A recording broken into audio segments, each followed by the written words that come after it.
What's up, y'all? I'm Tim Leak and welcome back to the channel. And in today's video, I'm going to give you guys 5 cities where you can find houses for under $100,000. And these are the types of houses that a lot of Section 8 investors are starting to target. Houses that are in somewhat decent condition and are still pretty cheap, especially as Section 8 investing is becoming more and more popular. A lot of people want to scale their portfolios with these cheaper houses. That way, they can scale a lot faster. But just know that this list of cities I'm about to go over is in no way, shape, or form the only cities out there with houses under 100K. There are plenty of areas, some popular and some not so popular, where you can get a house for under 100,000. So I encourage everyone to do their own research as well, because you might discover a place that you and I have never even heard of. And in most major cities, there also may be counties with their own housing authority whose jurisdiction may overlap with the cities. So you may have multiple housing authorities to choose from. So if that's the case, research both and see which one may be better for you. And also, when I mention these cities, I want you to also think of the outskirts of these areas. The metropolitan areas are usually the most popular and have the most voucher holders looking for housing, but there are a lot of places just outside the main metropolitan areas where you can still find cheap houses and good deals. And let me mention real quick, if you're interested in learning about Section 8 investing, you can sign up for my free Section 8 investing webinar. The link is in the description and pinned at the top of the comment section. And since this video is about cities with houses less than 100K, the course I offer has lenders who will fund these deals. I know a lot of times it can be difficult to find lenders whose minimum loan amount is that low. So I got a list of them for you guys. One of them doesn't even have a minimum loan amount. I just thought I'd mention that. But with that being said,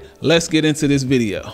So when it comes to investing in these cheaper properties, I can understand why a lot of investors want to do it, especially if they're just starting out. These houses are cheap, which makes the barrier of entry to investing a lot easier. And this also means that investors are able to scale a lot faster. You're able to buy house after house after house, as opposed to just one house that might cost double or triple the amount of these cheaper houses. And usually with these cheaper houses, since they're so cheap, the monthly mortgage payment is going to be really low. So that means higher cash flow for you, especially if you're renting through Section 8. With the more expensive properties, the mortgage is usually high, which can make the cash flow a lot less. So with the cheaper ones, with you getting higher cash flow, this ultimately means that you'll be able to reach financial freedom a lot faster. And this is a goal that a lot of real estate investors want to reach. So investing in cheap houses definitely has its advantages. However, it's important to know that when you're investing in these houses, to get that higher cash flow, you're usually trading off appreciation. Now I know appreciation is not really a big deal to some investors, especially if you're just starting out, but being able to leverage the equity in the house is a huge advantage for investors. And 9 times out of 10, you're not going to be able to do that with these houses that you're getting under 100K. Now you'll still get the benefit of principal pay down, which pretty much means that someone else will be paying down the principal of the loan, which means the equity in the property is slowly but constantly increasing. But it's a huge advantage to have the benefit of principal pay down along with the house appreciating on its own. And something else with these houses, they're usually not in the best neighborhoods. Now this is not always the case, but in order to find houses that are cheap but also in decent neighborhoods, you're going to have to do a little digging. You got to do some research within these cities and get familiar with these areas, because if you do get a cheap house that's not in the best neighborhood, then it might not attract the best tenants. Now this isn't always the case, but to improve your chances of finding a quality Section 8 tenant, you should want to invest in decent neighborhoods.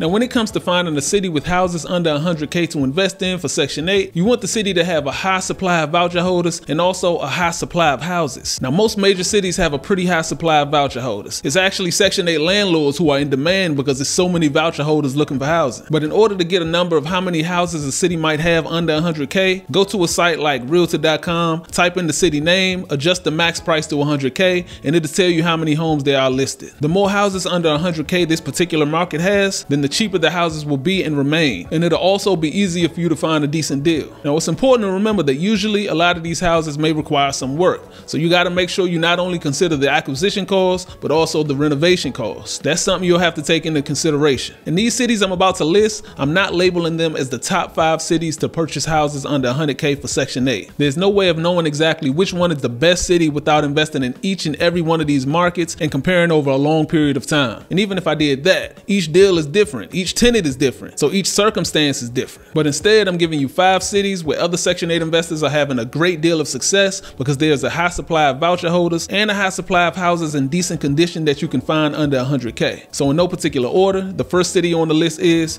Birmingham, Alabama. A lot of Section 8 investors love investing in the city of Birmingham, as there are about 364 properties listed for under 100K right now. Over the past few years, Birmingham has become very popular amongst Section 8 investors. And just a few months ago, HUD awarded more than $2.1 million to the Housing Authority of Birmingham to expand subsidized housing vouchers. The Housing Authority of Birmingham said that the funds will go to support the Birmingham's district expansion of housing choices for about 530 housing choice vouchers through the Section 8 program for families with children to expand opportunity neighborhoods with high-performing schools, job opportunities, low crime rates, parks, and other amenities. And I've spoken on this channel before about opportunity neighborhoods. Those are the ones I love to invest in because the Housing Authority pays the most for these areas. They make my job easier when it comes to finding a qualified tenant, and also these areas usually appreciate more. So this is a great opportunity for landlords to invest in the city of Birmingham.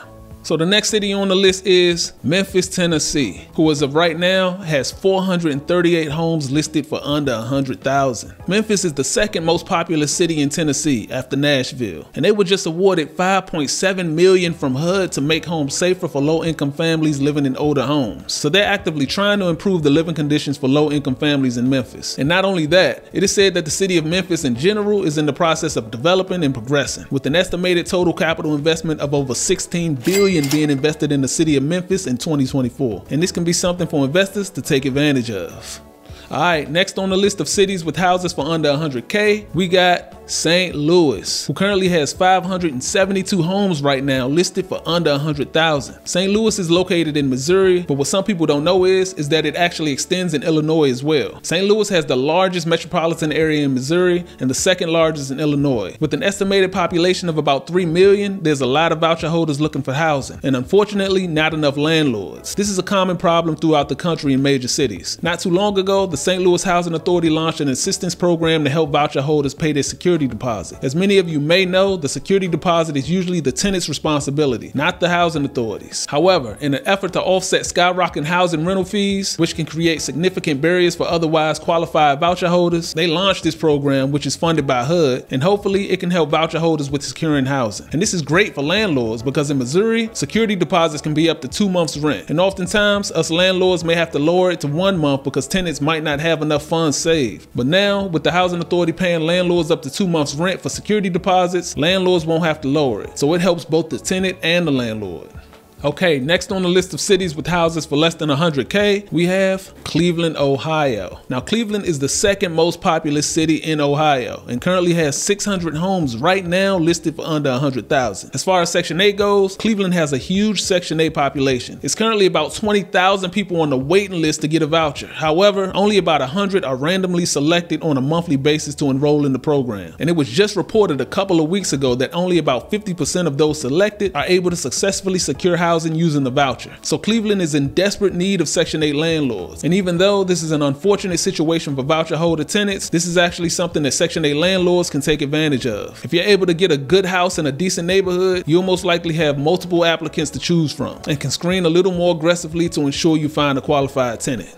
Okay, so last on our list of cities with houses for under 100K, we have none other than Detroit, Michigan, who currently has 1,921 homes listed for under 100K right now. So in other words, they almost have more inventory than all of the other cities I mentioned combined. Detroit is the second largest metropolitan area in the Midwest, right after Chicago, and has a large supply of voucher holders. Now, from what I hear, the Detroit Housing Commission doesn't have the best reputation, and the Housing Commission's president even admitted that they've been nosediving for the past 3 years, referring to their poor management of the Section 8 program. But as an investor, as long as you have your system set up and mitigate your risk, you could be successful just about anywhere. It's been forecasted for years that there's a lot of opportunity in Detroit, as the city has constantly talked about development projects that will bring value to the city. I'm not really sure how it's going, but hey, as an investor, it's always good to buy in cheap and early before the development begins. So this can be a good opportunity for investors.